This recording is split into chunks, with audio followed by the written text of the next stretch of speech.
ಮಹಾದೇವಿ ತತ್ವ ಇಡೀ ವಿಶ್ವದ ಮಹಿಳಾ ಕುಲಕ್ಕೆ ಆದರ್ಶ.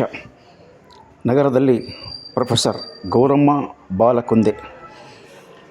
ಅಕ್ಕ ಮಹಾದೇವಿಯವರ ತತ್ವ ವಿಶ್ವದ ಸಮಸ್ತ ಮಹಿಳಾ ಕುಲಕ್ಕೆ ಆದರ್ಶ ಎಂದು ಪ್ರೊಫೆಸರ್ ಗೌರಮ್ಮ ಬಾಲಕುಂದೆ ಅವರು ಅಭಿಪ್ರಾಯಪಟ್ಟರು. ನಗರದ ಸರ್ವೋದಯ ಸಭಾಂಗಣದಲ್ಲಿ ಬಸವ ಸೇವಾ ಪ್ರತಿಷ್ಠಾನ ಹಾಗೂ ವಿವಿಧ ಬಸವಪರ ಸಂಘಟನೆಗಳ ಸಂಯುಕ್ತ ಆಶ್ರಯದಲ್ಲಿ ಶರಣ ಜೀವನ ದರ್ಶನ ಕುರಿತ ಶ್ರಾವಣದ ವಿಶೇಷ ಉಪನ್ಯಾಸ ಮಾಲಿಕೆಯಲ್ಲಿ ಅವರು ಅಕ್ಕ ಮಹಾದೇವಿ ಕುರಿತು ಮಾತನಾಡಿದರು. ಪ್ರವಚನ ಸಮಿತಿ ಅಧ್ಯಕ್ಷ ಮಲ್ಲಿಕಾರ್ಜುನ್ ಸಂಗಮ್ಕರ್ ಮತ್ತು ಜಯಶ್ರೀ ಕಾಳಿಯವರು ಸಭೆಯ ಅಧ್ಯಕ್ಷತೆಯನ್ನು ವಹಿಸಿದ್ದರು. ಈ ಸಂದರ್ಭದಲ್ಲಿ ಪ್ರವಚನ ಸಮಿತಿಯ ಕಾರ್ಯದರ್ಶಿ ಶರಣಬಸಪ್ಪ ಪಾರ, ಹಿರಿಯರಾದ ಕಂಟೆಪ್ಪ ದಾನ, ಶಾಂತವೀರ್ ಯಲಾಲ್, ಉಮೇಶ್ ಹಡ್ಪದ್, MS ಉಪ್ಪಿನ್ ಮೊದಲಾದವರಿದ್ದರು. ಏನು ಮಾಡ್ತಾರೆ ಅಂತಂದರೆ,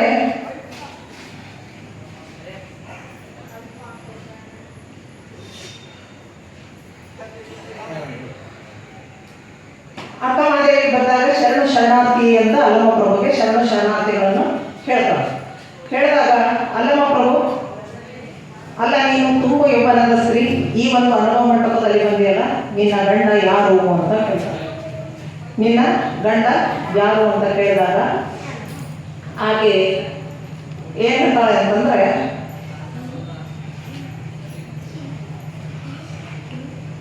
ನನ್ನ ಗಂಡ ಚೆನ್ನ ಮಲ್ಲಿಕಾರ್ಜುನ ಅಂತ ಹೇಳ್ತಾರೆ. ಇಲ್ಲಿ ನಿನ್ನ ಸ್ತ್ರೀಯರನ್ನು ಕಂಡು ಅನುಭವ ಮಂಟಪದಲ್ಲಿ ನಮ್ಮ ಮುನಿಗಳು, ನಮ್ಮ ಶರಣರು ಮುನಿತಾರೆ, ನಿನ್ನ ಗಂಡ ಯಾರು ಅಂತ ಕೇಳಿದಾಗ ಹೇಳ್ತಾಳೆ, ನನ್ನ ಗಂಡ ಯಾರು ಅಲ್ಲ, ಯಾರು ಅಂತಂದರೆ ಚೆನ್ನ ಮಲ್ಲಿಕಾರ್ಜುನ ಅಂತ ಹೇಳ್ತಾಳೆ. ಹರನೇ ನನ್ನ ಗಂಡನಾಗಬೇಕೆಂದು ನಾನು ಅನೇಕ ವರ್ಷಗಳಿಂದ ಜನ್ಮ ಜನ್ಮಾಂತರದ ಬಯಕೆ ಆ ಶಿವನೇ ನನ್ನ ಗಂಡನಾಗಬೇಕು ಅಂತ, ಅದು ಈ ಜನ್ಮದಲ್ಲಿ ಸಿದ್ಧಿಸಿದೆ. ಗುರು ನನ್ನನ್ನು ಚೆನ್ನ ಮಲ್ಲಿಕಾರ್ಜುನನೇ ವಿವಾಹ ಮಾಡಿಕೊಟ್ಟಿದ್ದಾನೆ. ಗುರುವೇ ಕತ್ತಿಗನಾದ, ಲಿಂಗವೇ ಮದುವಣಿಗನಾದ, ನಾನು ಮದುವಣಿಗತ್ತಿ ಹಾಗೆ ಅಂತ ಅವಳು ಹೇಳ್ತಾಳೆ. ಈ ಭುವನದಲ್ಲಿರುವಂತಕ್ಕಂಥ ಅಸಂಖ್ಯಾತ ಸ್ತ್ರೀಯರೆಲ್ಲ ತಂದೆ ತಾಯಿಯರು ಕೊಟ್ಟರು ಪ್ರಭುವಿನ ಈ ಒಂದು ಮದುವೆ ಮಾಡಿ ಅಂತ ಹಾಗೆ ಹೇಳ್ತಾಳೆ. ಈ ಲೋಕದಲ್ಲಿರ್ತಕ್ಕಂಥ ಮಿಕ್ಕಿದ ಗಂಡರೆಲ್ಲರೂ ನನಗೆ ತಂದೆ ತಾಯಿಯ ಸಮಾನ ಅಂತ ಹೇಳ್ತಾಳೆ. ಆವಾಗ ಆ ಮಾತಿಗೆ ಅಲ್ಲಮ್ಮ ಪ್ರಭು ಸುಮ್ಮನೆ ಇರಲ್ಲ. ನಿನ್ನ ಚರಿತ್ರೆ ಲೋಕದಲ್ಲಿ ಅಂತ ಅಂದುಕೊಂಡಿದ್ಯಾ ನೀನು? ನಿನ್ನ ಮದುವೆ ಆಗಿದೆ, ಕೌಶಿಕ ಮಹಾರಾಜ ನಿನ್ನ ಗಂಡ ಅಂತ ಕೇಳಲ್ಪಟ್ಟೆ. ಆದರೆ ಇವತ್ತು ನೀನು ಆ ಕೌಶಿಕ ರಾಜನನ್ನು ತೊರೆದು ಬಂದಿಯಲ್ಲ, ಇದು ಸತಿ ಧರ್ಮ ಅಲ್ಲ ಅಂತ ಆಕೆಯನ್ನು ಪ್ರಶ್ನೆ ಮಾಡ್ತಾರೆ. ನನ್ನ ಮದುವೆ ನನ್ನ ಮದುವೆ ಬಗ್ಗೆ ಪ್ರಪಂಚ ಏನಾದರೂ ತಿಳಿದುಕೊಳ್ಳಲಿ, ನನಗೆ ಅದರ ಚಿಂತೆ ಇಲ್ಲ. ನಾನು ಕೇವಲ ಚೆನ್ನ ಮಲ್ಲಿಕಾರ್ಜುನಗಾಗಿ ಮೀಸಲಾಗಿರುವ ಹೆಣ್ಣು ಅಂತ ಹೇಳ್ತಾರೆ. ಸಾವ ಕೆಳುವ ಗಂಡಂದಿರಲು ನಾನು ಒಲ್ಲೆ ಅಂತ ಆಕೆ ಹೇಳ್ತಾಳೆ. ಸೀಮೆ ಇಲ್ಲದ ನಿಸೀಮ ಚೆಲುವನಿಗೆ ನಾನು ಒಲೆದೇನವ ಅಂತ ಅಕ್ಕ ಮಹಾದೇವಿ ಅಲ್ಲಿ ಹೇಳಿದಾಗ ಅಲ್ಲಮ್ಮ ಪ್ರಭು, ಹೌದು ಚೆನ್ನ ಮಲ್ಲಿಕಾರ್ಜುನೇ ನಿನ್ನ ಗಂಡ ಅಂತ ಹೇಳ್ತಾ ಇದೆಯಾ, ನಿನ್ನ ಸರ್ವಸ್ವವನ್ನು ಚೆನ್ನ ಮಲ್ಲಿಕಾರ್ಜುನಿಗೆ ಅರ್ಪಣೆ ಮಾಡಿದೆ ಅಂತಿದ್ದೀಯಾ, ಆದರೆ ನಿನ್ನ ದೇಹದ ಮೋಹದಿಂದ ನಿನ್ನ ಹೋಗಿಲ್ಲಲ್ಲ ಅಂತ ಹೇಳ್ತಾನೆ. ಆವಾಗ ಅಕ್ಕ ಮಹಾದೇವಿ ಏನಂತಾಳ, ನನ್ನ ದೇಹದ ಮೋಹ ಹೋಗಿಲ್ಲ ಅಂದಾಗ ಆ ಭಾವ ನನಗೆ ಎಳ್ಳಷ್ಟು ಉಳಿದಿಲ್ಲ, ಆ ಭಾವನೆ ಇಲ್ಲ ಅಂದರೆ ಮತ್ತೆ ನಿನ್ನ ಸೀರೆಯನ್ನು ಬಿಟ್ಟು ಕೇಶರಾಶಿಯಿಂದ ನಿನ್ನ ದೇಹವನ್ನು ಹೇಗೆ ಮುಚ್ಚಿಕೊಂಡಿರುವೆ ಅಂತ ಪ್ರಶ್ನೆ ಮಾಡ್ತಾರೆ. ಪ್ರಶ್ನೆ ಮಾಡಿದಾಗ ಅಕ್ಕ ಮಹಾದೇವಿ ಏನು ಹೇಳ್ತಾಳೆ, ಕಾಮನ ಮುದ್ರೆಯ ಕಂಡು ನಿಮಗೆ ನೋವಾಗಬಾರದೆಂದು, ಕಾಮನ ಮುದ್ರೆ ಕಂಡು ನಿಮಗೆ ನೋವಾಗಿದ್ದೆಂದು ಮರೆ ಮಾಡಿದೆ ಎಂಬ ಮಾತು ಎಲ್ಲರನ್ನು ದಿಗ್ಭ್ರಮೆಗೊಳಿಸದ ಅಲ್ಲಮ್ಮ ಪ್ರಭು ಮಹಾದೇವಿಯ ಕಡೆಗೆ ಶರಣು ಶರಣಾರ್ಥಿ ಅಂತ ಹೇಳ್ತಾರೆ. ಶರಣು ಶರಣಾರ್ಥಿ ಅಂತ ಹೇಳ್ತಾರೆ. ಮಹಾದೇವಿಯ ಶ್ರೀಪಾದವ ಕಂಡು ನಮೋ ನಮೋ ಎಂದು ಬದುಕಿದನೆಯ ಗುಹೇಶ್ವರ ಅಂತ ಹೇಳ್ತಾರೆ. ಅಲ್ಲಮ್ಮ ಪ್ರಭು ಸುಮಾರು 80 ವರ್ಷದ ಅನುಭವಿಗಳು, ಹಿರಿಯರು. ಅವರು ಆ ರೀತಿಯ 17 ವರ್ಷದ ಅಕ್ಕ ಮಹಾದೇವಿಗೆ ನುಡಿಬೇಕಾದ್ರೆ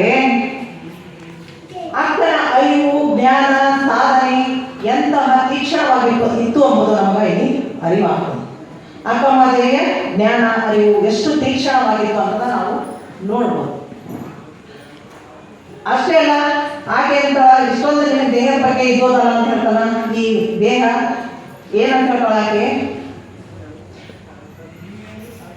ಕಾಮ ಕರ್ಮನೆ ಕಂದಿದರೇನು, ಕಾಯ ಮಿಲನೆ ಮಿಂಚಿದರೇನು, ಅಂತರಂಗ ಶುದ್ಧವಾದ ಬಳಿಕ ಚನ್ನಮಲ್ಲಿಕಾರ್ಜುನ ಒಲಿದ ಈ ಅಂಗವು ಹೇಗಿದ್ದರೇನು ಅಂತ ಆಕೆ ಅಲ್ಲಿ ಪ್ರಶ್ನೆ ಮಾಡ್ತಾಳೆ. ಬರೀ ಆಡಂಬರದ ಮಾತಿನಂತೆ ನಡೆಯುತ್ತೆ, ಇದರದು ದ್ವೇಷವನ್ನು ಒಪ್ಪುವುದಿಲ್ಲ ಅಂತ ಹೇಳ್ತಾರೆ. ಈ ರೀತಿ ಒಂದರ ಹಂಗನ್ನು ಬಿಟ್ಟು ಇನ್ನೊಂದು ಹಂಗನ್ನು ಬಿಟ್ಟಿರುವ ನೀನು ಅದು ಹೇಗೆ ಇದು ಆಗ್ತಿ ಅಂತ ಹೇಳಿದಾಗ ಅಕ್ಕ ಮಾದೇವಿ ಬಹಳ ಧೈರ್ಯದಿಂದ ಚನ್ನಮಲ್ಲಿಕಾರ್ಜುನಿಗೆ ಇದು ಅಲ್ಲಮ್ಮ ಪ್ರಭುವಿಗೆ ಉತ್ತರಿಸುತ್ತಾರೆ. ಈ ರೀತಿ ಅಕ್ಕ ಮಾದೇವಿ ಆ ಅಲ್ಲಮ್ಮ ಪ್ರಭುವಿನ ಆಕೆಯ ಒಂದು ಜ್ಞಾನದ ವೈರಾಗ್ಯವನ್ನು ಕಂಡು ಆಗಿರ್ತಕ್ಕಂಥ ಚೆನ್ನ ಬಸವಣ್ಣನಿರ್ಬೋದು ಅಲ್ಲಮ್ಮ ಪ್ರಭುಗಳು ಎಲ್ಲರೂ ಆಕೆಗೆ ಶರಣಾರ್ಥರಿ. ಆಕೆಗೆ ಅಲ್ಲಿ ಎಲ್ಲರೂ ಅಕ್ಕ ಅಂತ ಕರೀತಾರೆ. ಅವತ್ತೇನು ಅಲ್ಲಮ್ಮ ಪ್ರಭು ಆಕೆಗೆ ಅಕ್ಕ ಅಂತ ಹೇಳಿದಾಗಲೇ ಮಹಾದೇವಿ ಹೋಗಿ ಅಕ್ಕ ಮಹಾದೇವಿಯಾದರು. ಇವತ್ತಿಗೂ ಕೂಡ ನಾವು ಕನ್ನಡ ಸಾಹಿತ್ಯದಲ್ಲಿ ಅಕ್ಕ ಮಾದೇವಿಯನ್ನು ಮಹಾದೇವಿನ ಅಕ್ಕ ಮಾದೇವಿ ಅಂತಲೇ ಗುರುತಿಸ್ತೇವೆ. ಈ ರೀತಿ ಅಕ್ಕ ಮಾದೇವಿ ಅಲ್ಲಿ ಕಲ್ಯಾಣದಲ್ಲಿ ಕೂಡ ಸುಮಾರು ದಿವಸ ಇದ್ದಳು ಅಂತ ಬರುತ್ತೆ. ಯಾವಾಗ ಕಲ್ಯಾಣ ಕ್ರಾಂತಿ ಆಗುತ್ತೋ ಅವಾಗ ಆ ಕಲ್ಯಾಣ ಕ್ರಾಂತಿಯ ಟೈಮಲ್ಲಿ ಆಕೆಯ ಅಂತಿಮ ಗುರಿ ಏನಿತ್ತು, ಅಂತಿಮ ಗುರಿ ಚನ್ನಮಲ್ಲಿಕಾರ್ಜುನಲ್ಲಿ ಐಕ್ಯ ಆಗೋದೇ ಇತ್ತು. ಹಾಗಾಗಿ ಆಕೆ ಅಲ್ಲಿನ ಕದಳಿಗೆ ಪ್ರಯಾಣ ಬೆಳೆಸ್ತಾಳೆ ಅಂತ ಒಂದು ಕಡೆ ಬರುತ್ತೆ. ಆಮೇಲೆ ಈ ಅಕ್ಕ ಮಾದೇವಿಯ ವಚನಗಳನ್ನು ನಾವು ನೋಡಿದಾಗ ಅದ್ರ ಬಗ್ಗೆ ಒಂದೆರಡು ಮಾತನಾಡಲು ಬಯಸಿದೆ. ಅಕ್ಕ ಮಾದೇವಿಯ ವಚನಗಳು ಅಂತರಂಗದ ಸುದ್ದಿಯ ಮಾಯೆಯ ಸ್ವಲ್ಪ ನಿಜವಾದ ಭಕ್ತಿಯ ಮಹತ್ವವನ್ನು ಸಾರ್ತವೆ. ಆಮೇಲೆ ಮನಸ್ಸು ಸ್ಥಿರವಾಗಿದ್ದರೆ ಭಕ್ತಿ ವ್ಯರ್ಥ ಅಂತ ಹೇಳ್ತಾರೆ ಆ ವಚನಗಳಿಂದ. ಪ್ರಪಂಚದ ಆಶೆಗಳನ್ನೇ ಗೆಲ್ಲುವುದೇ ನಿಜವಾದ ಯೋಗ ಅಂತ ಹೇಳ್ತಾರೆ. ಹೌದು, ಇವಾಗ ನಮ್ಗೆ ಎಷ್ಟು ಆಸೆ ಅವರಿ ಲೆಕ್ಕ ಇನ್ನಷ್ಟು ಆಸೆ. ಒಂದು ಮನೆ ಕಟ್ಟಿದೇವ, ಸಮಾಧಾನ ಇಲ್ಲ, ಇನ್ನೊಂದು ಮನೆ ಕಟ್ಟಬೇಕು. ಅವ್ರು ಹಂಗೆ ಕಟ್ಟಾರಿ, ಇವ್ರು ಹಿಂಗೆ ಕಟ್ಟಾರಿ, ಅವ್ರ ಮನೆ ನೋಡಿ ಚಂದ ಅದ್ರಿ. ಇವತ್ತು ನಮ್ಮ ಆಸೆಗಳಿಗೆ ಕೊನೆಯೇ ಇದೆ. ಬುದ್ಧ ಕೂಡ ಅದನ್ನೇ ಹೇಳ್ತಾನೆ, ಆಸೆಯೇ ದುಃಖಕ್ಕೆ ಮೂಲ ಅಂತ. ಒಂದು ಕಡೆ ಇವರು ಅಲ್ಲಮ್ಮ ಪ್ರಭು ಕೂಡ ಹೇಳ್ತಾರೆ, ಆಸೆಯ ಮುಂದಣ ಮಾಯೆಯೇ ದುಃಖಕ್ಕೆ ಕಾರಣ ಅಂತ ಹೇಳ್ತಾರೆ. ಈ ರೀತಿ ನಮ್ಮ ಆಸೆಗಳಿಗೆ ಕೊನೆಯೇ ಇಲ್ಲ. ನಾವು ಈ ಪ್ರಪಂಚದ ಆಸೆಗಳನ್ನು ಗೆದ್ದೆವಂದ್ರೆ ಅದೇ ಒಂದು ರೀತಿಯ ಯೋಗ ಅಂತ ಹೇಳ್ತಾರೆ. ಈಗಿನ ವಾಚನಗಳನ್ನು ಅಧ್ಯಯನ ಮಾಡೋದು ಗೊತ್ತಾಗ್ತದೆ. ಯಾವ ರೀತಿ ಕಲ್ಲಿನಲ್ಲಿ ಬೆಂಕಿ ಇದೆಯೋ, ಹಾಲಿನಲ್ಲಿ ತುಪ್ಪವಿರುತ್ತೋ, ಹಾಗೆ ಭಗವಂತ ಪ್ರತಿಯೊಬ್ಬರ ಆತ್ಮದಲ್ಲಿ ಅಂತರಂಗದಲ್ಲಿ ಇದ್ದಾನೆ ಎಂಬುದು ಮನುಷ್ಯ ತಿಳಿಯದೆ ಹೊರಗೆ ಅಲಿಯುತ್ತಿದ್ದಾನೆ ಅಂತ ಹೇಳ್ತಾರೆ. ಅಕ್ಕನ ವಚನಗಳ ಬಗ್ಗೆ ಹೇಳ್ಬೇಕಾದ್ರೆ ಕೆಲವರು ಹೇಳ್ತಾರೆ 350 ವಚನಗಳಿವೆ ಅಂತ, ಕೆಲವರು 430 ಅಂತ ಹೇಳ್ತಾರೆ. ಅದೇನೇ ಇರಲಿ, ಅಕ್ಕನ ವಚನಗಳು ಸಾಕಷ್ಟು ಅವ ಅಂತ ನಮಗೆಲ್ಲ ಗೊತ್ತು. ಹಾಗೆ ಕೃತಿಗಳ ಬಗ್ಗೆ ಹೇಳ್ಬೇಕಂದ್ರೆ ಯೋಗಾಂಗ ತ್ರಿವಿಧಿ, ಸೃಷ್ಟಿಯ ವಚನ, ಮಂತ್ರಗೋಪ್ಯ ಮತ್ತು ಈ ಥರ ವಚನಗಳು ಅಂತ. ಈ ಅಕ್ಕನ ವಚನಗಳ ವೈಶಿಷ್ಟ್ಯತೆ ಏನು ಅಂತಂದ್ರೆ, ಆಕೆ ವಚನಗಳು ಸತಿಪತಿ ಭಾವದಿಂದ ಕೂಡಿರುವ ವಚನಗಳು. ಆಕೆ ಲೌಕಿಕ ಪುರುಷರನ್ನು ನಿರಾಕರಿಸಿ ಪರ ಶಿವನನ್ನೇ ತನ್ನ ಪತಿಯೆಂದು ಭಾವಿಸಿ ವಚನಗಳನ್ನು ರಚಿಸಿದ್ದಾಳೆ. ಆಕೆ ತುಂಬ ಆತ್ಮವಿಮರ್ಶೆ ಮಾಡಿಕೊಂಡಿರ್ತಕ್ಕಂಥ ವಚನಗಳು. ಆಮೇಲೆ ಸ್ತ್ರೀ ಅಸ್ಮಿತೆ ಅಂತಂದ್ರೆ ದೈಹಿಕ ಯುಕ್ತಿ. ಅದರ ಸ್ತ್ರೀ ತನ್ನನ್ನು ತಾನು ಗುರುತಿಸಿಕೊಳ್ಳುವಂಗೆ ಮಾಡಿದ್ದು ಯಾರು ಅಂತಂದ್ರೆ ಅಕ್ಕ ಮಾದೇವಿ. ಹೆಣ್ಣು ಕೂಡ ಗಂಡಿಗೆ ಸರಿ ಸಮಾನಗಳು ಅಂತ ತೋರಿಸ್ಕೊಟ್ಟಂತಹ ಬಂಡಾಯ ವಚನಕಾರತೆ ಅಂದರೆ ಅಕ್ಕ ಮಾದೇವಿ ಅಂತ ನಾವು ಹೇಳ್ಬೋದು. ಆಮೇಲೆ ಆಕೆ ವಚನಗಳಲ್ಲಿ ಪ್ರಕೃತಿ ಪ್ರೇಮವನ್ನು ನಾವು ಕಾಣ್ತೀವಿ. ಭಾಳ ಚಂದ ಬರೀತು. ಚಿಲಿಪಿಲಿ ಎಂದು ಓದುವ ಗಿಳಿಗಳಿಗ, ಇವೆಲ್ಲ ಆಕೆ ವಚನಗಳು. ಸೃಷ್ಟಿಯಲ್ಲಿ ಇರ್ತಕ್ಕಂಥ ಅನೇಕ ಉಪಮೇಯಗಳನ್ನು ತೆಗೆದುಕೊಂಡಿದ್ದಾರೆ ಆಕೆ ವಚನಗಳಲ್ಲಿ. ಬೆಟ್ಟದ ಮೇಲಂತೂ ಮನೆ ಮಾಡಿ ಮೃಗಗಳಿಗೆ ಅಂಜಿದಂತೆಯೇ, ಎಳೆನಿಂಬು ಮಾವು ಮಾದರಕ್ಕೆ ಹುಳಿನೀರ ನೆರೆದವರಾರಯ್ಯ. ಇಂತಹ ಸಾಕಷ್ಟು ವಚನವಾಗಿ ಈ ಪ್ರಕೃತಿಯ ಪ್ರೇಮಗಳಲ್ಲಿ ಕಾಣುತ್ತೆ ಇಲ್ಲಿ. ಆಮೇಲೆ ಅಕ್ಕ ಮಾದೇವಿಯ ಒಂದೆರಡು ವಚನಗಳ ವಿಶ್ಲೇಷಣೆಯನ್ನು ನಾನು ಮಾಡಲು ಇಚ್ಛೆಪಡ್ತೇನೆ. ಆಕೆಗೆ ಲೌಕಿಕ ಜೀವನದಲ್ಲಿ ತುಂಬ ನಿರಾಸಕ್ತಿ ಇತ್ತು, ವೈರಾಗ್ಯ ಇದೆ ಆಕೆ. ಒಂದೆರಡು ವಚನವನ್ನು ನೋಡಿದಾಗ ನಮ್ಗೆ ಗೊತ್ತಾಗುತ್ತೆ. ಹಸಿವಾದರೆ ತೃಷೆ ಆದರೆ ಕೆರೆ ಬಾವಿ ಹಳ್ಳಗಳುಂಟು. ಶಯನಕ್ಕೆ ಹಾಳು ದೇಗುಲಗಳುಂಟು. ಶಯನಕ್ಕೆ ಹಾಳು ದೇಗುಲಗಳುಂಟು, ಆತ್ಮ ಸಂಗಾತಕ್ಕೆ ಚೆನ್ನ ಮಲ್ಲಿಕಾರ್ಜುನಯ್ಯ ನೀ ನೆನಗುಂಟು ಅಂತ. ಅಂದರೆ ಈ ವಚನದಿಂದ ಏನೋ ಗೊತ್ತಾಗ್ತದೆ ನಮಗೆ ಅಂದರೆ, ಆಕೆ ಯಾವಾಗ ಆ ಕಲ್ಯಾಣವನ್ನು ಕಲ್ಯಾಣ ಅಂತೆ ಉಡತಳಿಯನ್ನು ಬಿಟ್ಟು ಬರಬೇಕಾದಾಗ ಆಕೆ ಸಾಕಷ್ಟು ಸಮಸ್ಯೆಗಳಾಗ್ತವೆ. ಆಕೆ ಏನು ತಿಳ್ಕೊಂಡು ಈ ಲೌಕಿಕ ಏನು ಸುಖಗಳವಲ್ಲ ಇವೆಲ್ಲ ನಷ್ಟ. ಹೌದು, ನಾವಿವತ್ತು ಪ್ರತಿಯೊಬ್ಬರು ಅದರ ಹಿಂಬಳಿ ಇರ್ತೀವಿ, ಏನಂತಾರೆ ಅದನ್ನು ಹಿಂಬಾಲಿಸ್ಕೊಂಡು ಹೋಗ್ತಾ ಇದ್ದೀವಿ. ಒಂದು ಹಣ ಇನ್ನೊಂದು ಬೇಕು ಅಂತೇವೆ. ನೋಡಿ, ಒಂದು ಕಾರ್ ಇತ್ತಂದ್ರೆ ನಮ್ಗೆ ಸಮಾಧಾನ ಇಲ್ಲ ರೀ, ಮತ್ತೊಂದು ಕಾರ್ ತಗೋಬೇಕು, ಅವ್ರು ತಗೊಳಲ್ಲ ಅಂತ ಕಾರ್ ತಗೋಬೇಕು. ಒಂದು ಟಿ ವಿ ತಗೊಂಡು ಸಾಧ್ಯ 24 ಇಂಚಿನ ಟಿ ವಿ ಅದ ರೀ, 40 ಇಂಚಿನ ತಗೋಬೇಕು. ಇವತ್ತು ನಮ್ಮ ಆಸೆಗಳಿಗೆ ಕೊನೆಯೇ ಇಲ್ಲ ಅಂತ ನಾವು ಹೇಳ್ಬೋದು. ಅಕ್ಕ ಮಾದೇವಿ ಇಲ್ಲಿ ಏನು ಹೇಳ್ತಾಳೆ ಅಂತಂದ್ರೆ, ಹಸಿವಾದರೆ ಭಿಕ್ಷಾನ್ನಗಳು ಅಂದರೆ ಸಂಗ್ರಹಿಸಿಡುವ ಬುದ್ಧಿಯನ್ನು ನಾವು ನೀವೆಲ್ಲ ಏನು ಮಾಡ್ತಾ ಇದ್ದೀವೋ ಅದನ್ನು ಮಾಡಬಾರ್ದು ಅಂತ ಈ ಒಂದು ವಚನದಿಂದ ನಮ್ಗೆ ಗೊತ್ತಾಗ್ತದೆ. ಹಸಿವಾದರೆ ಏನವ ಭಿಕ್ಷೆ ಬೇಡ್ರೆ ಯಾರಾದರೂ ಅನ್ನವನ್ನು ಕೊಡ್ತಾರೆ. ತೃಷೆ ಆದರೆ ನೀರಡಿಕೆ ಆಯಿತು ಅಂದ್ರೆ ಅನೇಕ ಕೆರೆ, ಬಾವಿ, ಹಳ್ಳ, ಕೊಳ್ಳಗಳಿವೆ. ಶಯನಕ್ಕೆ ಹಾಳು ದೇಗುಲಗಳಿವೆ. ಶಯನಕ್ಕೆ ಅಂದರೆ ಮಲಗಲಿಕ್ಕ ಅನೇಕ ಹಾಳು ಬಿದ್ದಿರತಕ್ಕಂಥ ದೇವಾಲಯಗಳಿವೆ. ಆತ್ಮ ಸಂಗಾತಕ್ಕೆ ಚೆನ್ನ ಮಲ್ಲಿಕಾರ್ಜುನಾಯ ನೀ ನೆನಗುಂಟು ಅಂತ ಹೇಳ್ತಾರೆ. ಅಂದ್ರೆ ನನ್ನ ಆತ್ಮದ ಜೊತೆ ನನ್ನ ಜೊತೆ ಇರ್ತಕ್ಕಂಥವ್ರು ಯಾರು ಅಂದ್ರೆ ನನ್ನ ದೇವರಾಗಿರ್ತಕ್ಕಂಥ, ನನ್ನ ಆರಾಧ್ಯ ದೈವ, ನನ್ನ ಗಂಡನಾಗಿರ್ತಕ್ಕಂಥ ಚೆನ್ನ ಮಲ್ಲಿಕಾರ್ಜುನ ಇದ್ದಾರೆ ಅಂತ ಹೇಳ್ತಾಳೆ. ಇವೆಲ್ಲ ಘಟನೆಗಳೇ ಅಂತ ಹೇಳ್ತಾಳೆ. ಹೀಗಿರುವಾಗ ಮನುಷ್ಯರಿಗೆ ಬೇರೆ ಬೇಕು, ಭಗವಂತನಿದ್ದರೆ ಸಾಕು, ಈ ಲೌಕಿಕ ಆಸ್ತಿ ಅಂತಸ್ತುಗಳೆಲ್ಲ ಅಗತ್ಯವಿಲ್ಲ ಅಂತ ಈ ಒಂದು ವಚನದಿಂದ ನಾವು ತಿಳ್ಕೋಬಹುದು. ಆಮೇಲೆ ಆಕೆ ಈ ಸಮಾಜ ಮತ್ತು ಲೋಕದ ಬಗ್ಗೆ ಕೂಡ ಜಿಗುಪ್ಸೆ ಇದೆ. ಆಕೆ ಒಂದು ಪ್ರಸಿದ್ಧ ವಚನ ಎಲ್ಲರಿಗೂ ಗೊತ್ತಿರ್ತಕ್ಕಂಥದ್ದೇ, ಬೆಟ್ಟದ ಮೇಲೊಂದು ಮನೆಯ ಮಾಡಿ ಮೃಗಗಳಿಗೆ ಅಂಜಿದರಂತೆಯ, ಕಡಲ ತೀರದಲ್ಲಿ ಮನೆಯ ಮಾಡಿ ನೊರೆ ತೆರೆಗಳಿಗೆ ಅಂಜಿದರಂತೆಯ, ಕಡಲ ತೀರದೊಳಗೆ ಮನೆಯ ಮಾಡಿ ನೊರೆ ತೆರೆಗಳಿಗೆ ಅಂಜಿದರಂತೆಯ, ಸಂತೆಯೊಳಗೆ ಒಂದು ಮನೆ ಮಾಡಿ ಶಬ್ದಕ್ಕೆ ನಾಚಿದರಂತೆಯ, ಚೆನ್ನ ಮಲ್ಲಿಕಾರ್ಜುನ ದೇವ ಕೇಳೆಯ, ಲೋಕದೊಳಗೆ ಹುಟ್ಟಿದ ಬಳಿಕ ಸ್ತುತಿ ನಿಂದೆಗಳು ಬಂದಡೆ ಮನದ ಕೋಪವ ತಾಳಗೆ ಸಮಾಧಾನಿಯಾಗಿರಬೇಕು. ನೋಡಿ, ಇದು ಒಂದು ಅದ್ಭುತವಾದಂಥ ವಚನ. ಈ ಒಂದು ವಚನವನ್ನು ನಾವು ನಮ್ಮ ಬದುಕಿನಲ್ಲಿ ಅಳವಡಿಸ್ಕೊಂಡೇ ಅಂದ್ರೆ ನಮ್ಮಷ್ಟು ಸುಖಿಗಳು ಯಾರೂ ಇಲ್ಲ ಅಂತ ಹೇಳೋದು. ನಾವು ಅದೆಲ್ಲವನ್ನು ಬಿಟ್ಟಿವಿ. ಈ ಒಂದು ವಚನದ ಸಾರವನ್ನು ಅರೆದರೆ ನಮ್ಮ ಜನ್ಮ ಸ್ವಾರ್ಥಕ ಅಂತ ನಾನು ಭಾವಿಸ್ತೀನಿ. ಮನುಷ್ಯನ ಮನಸ್ಸಿನ ಬಯಕೆಗಳಿಗೆ ಲಿಮಿಟೇ ಇಲ್ಲ.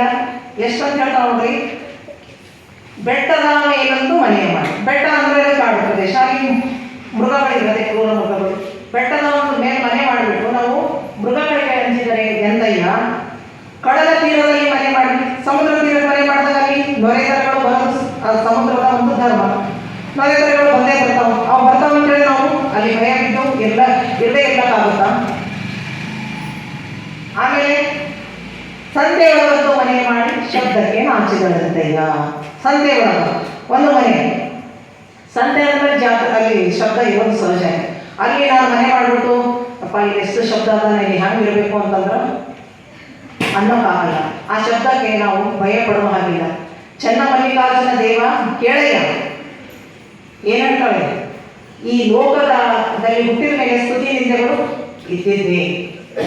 ನೋಡ್ರಿ, ಈಗ ಇಲ್ಲಿ ಇಷ್ಟು ಜನ ಇದ್ರಿ, ಇದರಲ್ಲಿ ನಾನು ಕೆಲವ್ರಿಗೆ ಇಷ್ಟ ಆಗ್ಬೋದು, ನಾನು ಕೆಲವರಿಗೆ ಇಷ್ಟ ಆಗದೆ ಇರ್ಬೋದು. ಎಲ್ಲರನ್ನೂ ಮೆಚ್ಚಿಸ್ಲಿಕ್ಕಂತೂ ಸಾಧ್ಯನೇ ಇಲ್ಲ. ಒಂದು ಕತೆ ನೆನಪಾಗ್ತದೆ. ಇಬ್ಬರು ಅಪ್ಪ ಮಗ ಹೋಗ್ತಿದ್ರಂತ ಒಂದು ಕತ್ತೆಯನ್ನು ಹುಡ್ಕೊಂಡು ಹೋಗ್ತಾ ಇದ್ದಾಗ ಇಬ್ಬರು ನಡ್ಕೊಂಡು ಹೋಗ್ತಾ ಇದ್ದಾರೆ.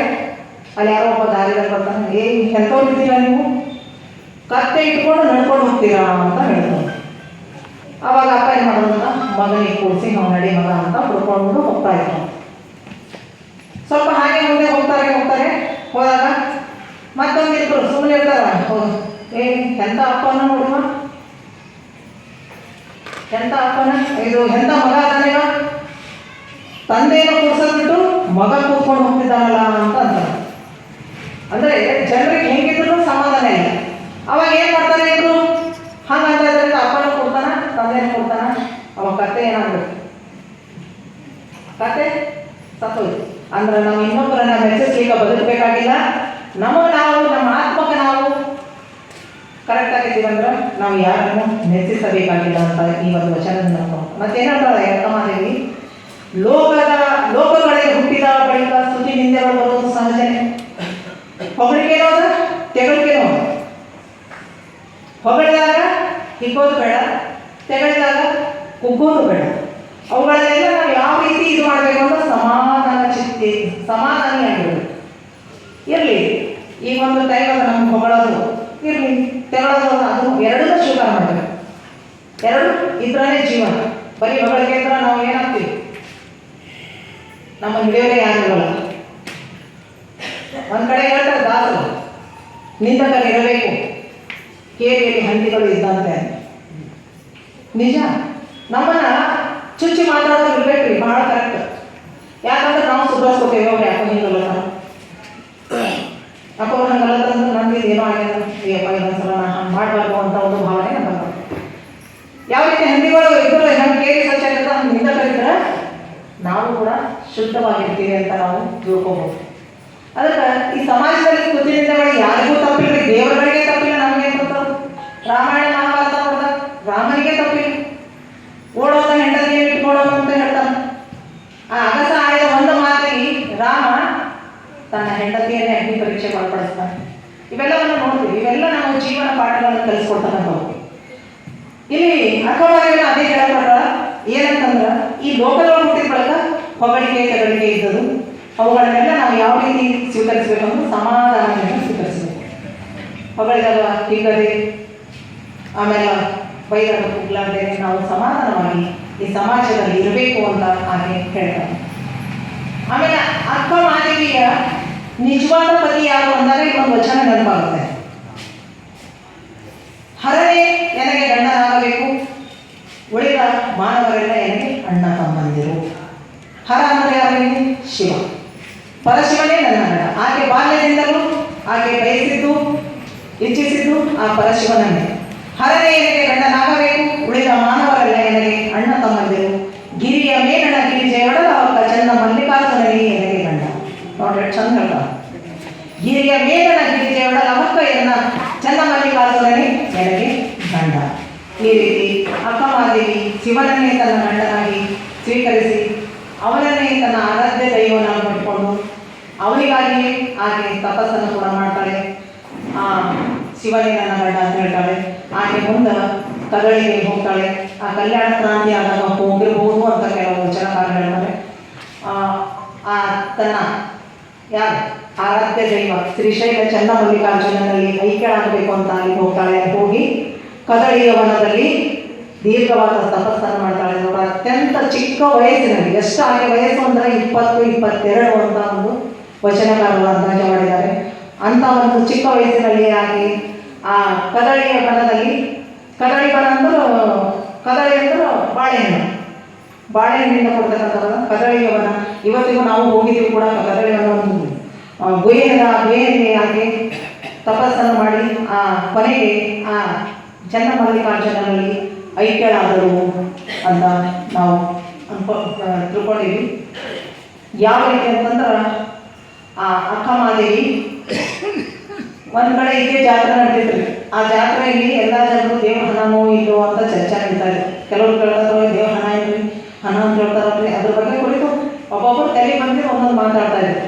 ಅಷ್ಟೊತ್ತಿಗೆ 2 ಉಪ್ಪಿನ ಗೊಂಬೆಗಳು ಬಂದು ಅಲ್ಲೇ ಸಮುದ್ರ ತೀರ ಇರುತ್ತೆ. ಆ ಸಮುದ್ರ ತೀರದಲ್ಲಿ ನಾನು ದೇವರ ಹಣನೋ ಇಲ್ಲ ನೋಡಿ ಬರ್ತೀನಿ ಅಂತ ಹೇಳ್ಬಿಟ್ಟು ಆ ಸಮುದ್ರ ತೀರದ ಉಪ್ಪಿನ ಗೊಂಬೆಗಳು ಇಳಿದು. ಆ ಉಪ್ಪಿನ ಗೊಂಬೆಗಳು ಸಮುದ್ರ ತೀರ ಇಳಿದ್ರು. ಎಲ್ಲರೂ ಮೇಲಿಂದ ಹೋಗ್ತಾ ಇದ್ದಾರೆ, ಈಗ ಬರ್ತಾರೆ, ಆಗ ಬರ್ತಾರೆ, ಈಗ ಬರ್ತಾರೆ, ಆಗ ಬರ್ತಾರೆ. ಉಪ್ಪಿನ ಗೊಂಬೆಗಳು ಬರೋಕ್ಕೆ ಸಾಧ್ಯನಾ? ಎಲ್ಲಿ ಹೋಗ್ತದ ಉಪ್ಪು? ಸಮುದ್ರದಲ್ಲಿ ಹೋಗ್ತದೆ. ಮತ್ತು ಆ ಉಪ್ಪು ಸಮುದ್ರ ಸೇರ್ಕೊಂಡ್ರೆ ಅಲ್ಲೇ ನೀರಾಗ್ಬಿಡ್ತದೆ. ಆ ರೀತಿ ಮತ್ತೆ ಮಾರನೇ ದಿನ ಬಂದರು. ಅವ್ರು ಯಾರು ಬರ್ತಾನೆ ಇಲ್ಲ.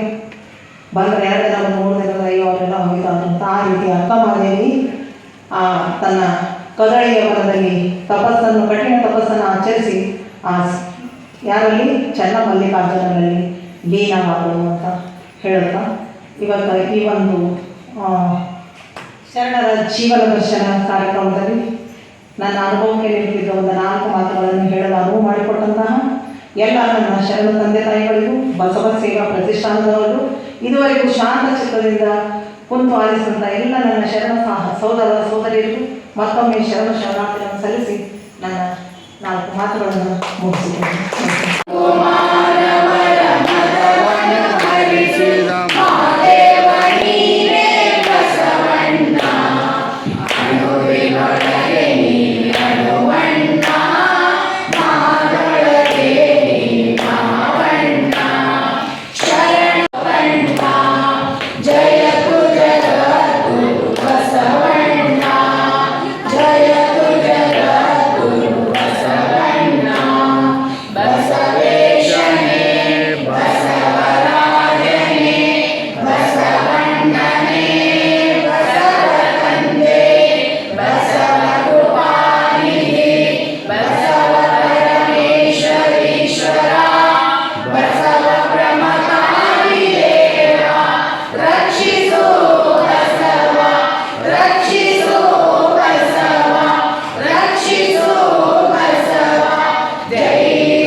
ಬಹಳ ಆರ್ಥಿಕವಾಗಿ ಹೇಳಿದಂಥ ಗೌರವಾಂಕರಿಗೆ ತಮ್ಮೆಲ್ಲ ಪರವಾಗಿ ಅನಂತ ಧನ್ಯವಾದಗಳನ್ನು ಅರ್ಪಿಸುತ್ತೇನೆ.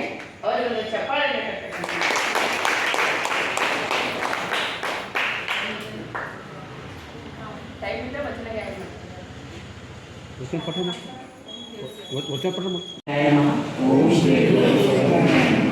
ನಿಂಬೆ ಮಾವು ಮೊದಲಕ್ಕೆ ಹುಳಿ ನೀರ ನೆರೆದವರ ಹಾರಯ್ಯ, ಕಪ್ಪು ಬಾಳೆ ಕೆಲಸು ನಾಗವಾರಕ್ಕೆ ಸಿಹಿ ನೀರ ನೆರೆದವರ ಹಾರಯ್ಯ, ಕಳವೆ ಶಾಲೆಗೆ ಹೋಗಲು